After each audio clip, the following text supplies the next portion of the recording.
Hey, my name's James Dixon. I hope you are well. I want to talk about the Leasehold Reform Act. I've actually had more messages this week about this topic than anything ever because this really impacts you guys that are having leasehold properties.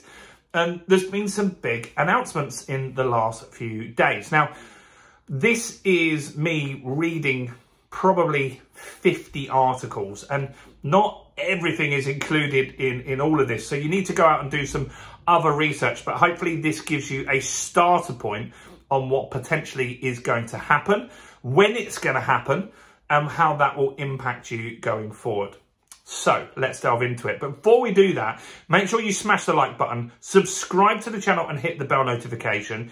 And we've got a guide on the Leasehold Reform Act, which I'm going to pin as the first comment. So go and grab that guide and that will give you even more information. So the Leasehold Reform Act was something that came in a few years ago, and it's kind of in a few phases. So step one was to get rid of ground rent. And ground rents are something that you normally pay each year. Some people will pay a peppercorn. Some people, though, had some very unscrupulous landlords, the freeholders, that put really bad conditions in there. For example, they might have said that the ground rent doubles every 10 years or 5 years. And you might have that as £100 and think, that's not too bad.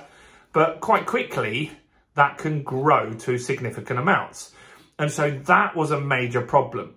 And so they've made it now that when you renew your lease now, the ground rent gets abolished, which is good, right? So that's step one, that's done. So just think about that. If you're looking to renew a lease, which you probably are if you're watching this video, or at least you've got a leasehold, next time you do it, make sure that they get rid of that ground rent. That's very, very important. So next, where lots of people get hit is when your property drops below 80 years, now there's something that comes involved, which is called marriage value. Now, this is one of the bigger problems that we've got at the moment. So marriage value means that, let's just say you have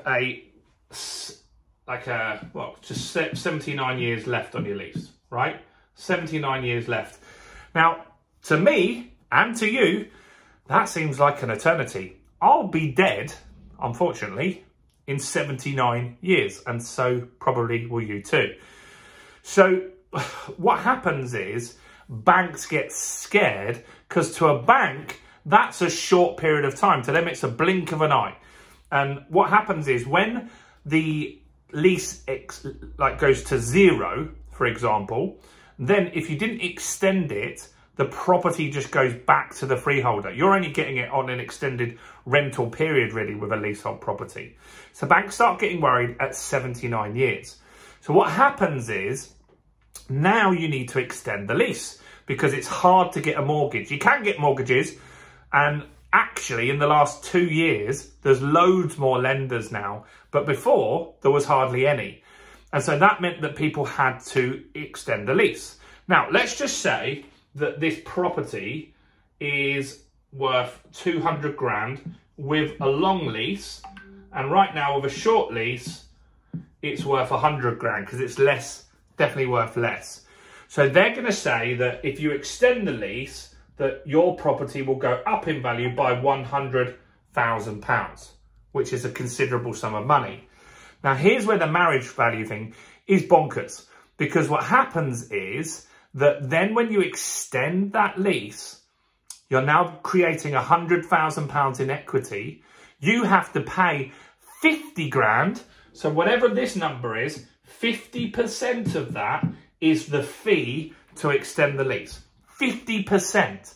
So imagine in London, there are plenty of flats in London that are worth 500 grand. Go to Chelsea, 1 million, 2 million. And with a short lease, they're not worth nearly as much money. When they extend that lease, they could easily add 100 grand, 200 grand to the value of the property, meaning that they might have to pay £100,000 just to extend their lease, which is absolutely bonkers. Now, what's happened is Michael Gove has said that they're looking to abolish this in the next act, next part of the Leasehold Reform Act. And they want to get that done by the next general election, just in case they're not in, right? So they want to abolish marriage value. Now, what's happened this week is that they've come out and they said they're not going to abolish the leasehold system. They were talking about just getting rid of the whole leasehold system, making leases like invalid, and everyone now owns the freehold in their property. Problem with that is, how do you compensate the freeholders? Who pays them? Would the government have to pay billions of pounds to freeholders to give them the value of their asset? You can't just say, for example, someone that owns millions of pounds in freeholds, that they've suddenly lost all of that money. So they've decided that they're not going to abolish leaseholds now, and they're going to start moving it towards something called a common hold. And that's what we're trying to move this system towards. Now, a lot of people have the belief, and it could be right, but it doesn't say this anywhere.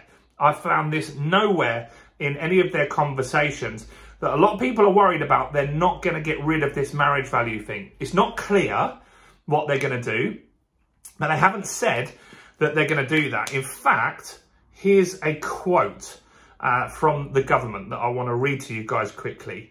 And so they're saying, we have already made significant improvements to the market, ending ground rents for new residential leases and announcing plans to make it easier and cheaper to extend their lease or buy their freehold. That doesn't sound like that's potentially going away, and it sounds like they're still going to be working on that. The fact that they're saying it's going to be easier and cheaper for leaseholders to extend their lease or buy the freehold means a big, big difference to us as leaseholders. And so they have said all along that at the King's Speech 2023, which is around October, that they will be addressing this first and foremost. This whole act, you'll see a lot of news this week about new rules on Section 21, no fault evictions. This is all in the same thing together. It's all going to go through at the same time. Their language is telling us that they're going to be making it cheaper. So that indicates that this marriage value part is still on. Now, some other parts that are very important on this act is that a lot of freeholders use management companies to run this. I have a flat that's literally my first flat, if you've seen that, literally a stone throw from this office. And when I was backpacking in 2003, I suddenly got a bill. It was like 20 grand, I think, for a new roof. And the management company just put that bill onto everyone, and we all had to pay. It was like 100 grand for a roof, right? And there's 5 flats in there. So we're all paying 20 grand each. We had 7 days to pay it. I'm in Thailand living on £5 a day back then. I didn't have that kind of money.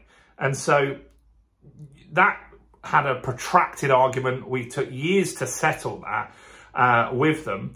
But what they're saying now with this new Leasehold Reform Act, if you're unhappy with the management company, you're able to get rid of them and get someone else. The leaseholders are able to choose who they want as the management company, because a lot of these management companies take brown envelopes to get jobs and they pick their favourite contractors, and that isn't fair.